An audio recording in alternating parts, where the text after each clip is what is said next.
Ako po, opo, nagkaroon ako ng near-death experience sa ospital at saka sa buhay. So, sa ospital, ayun, naranasan ko yung tinatawag na yung mga nurse kasi unresponsive na ako.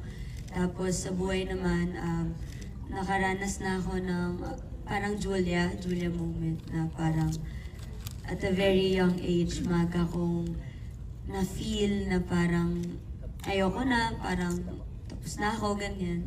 So yes, marami na po akong mga near-death experience sa medical and mental na aspeto.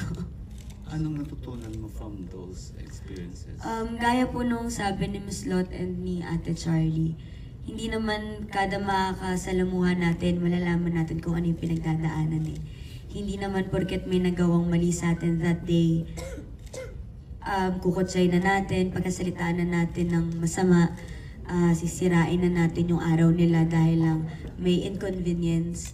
So, it's free to be kind, it's free to be nice, masayang maging kaibigan kasi hindi mo alam kung kailan nangangailangan ng kaibigan yung taong kaharap mo. So, it's free to be kind. Ayun, lagi ka lang maging mabait sa kapwa mo kahit na may ginagawang anomalya or kung ano man sa paligid mo. Always choose to be kind. So na lang, Cyril, paano mo na-overcome yung thoughts na ganoon? At okay ka na ngayon?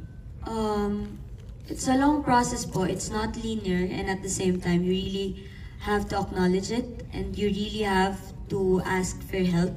Huwag mong ikakahiya na nanghingi ka ng tulong kasi that's the bravest thing you can give for yourself, to ask for help. Thank you. RK, ikaw.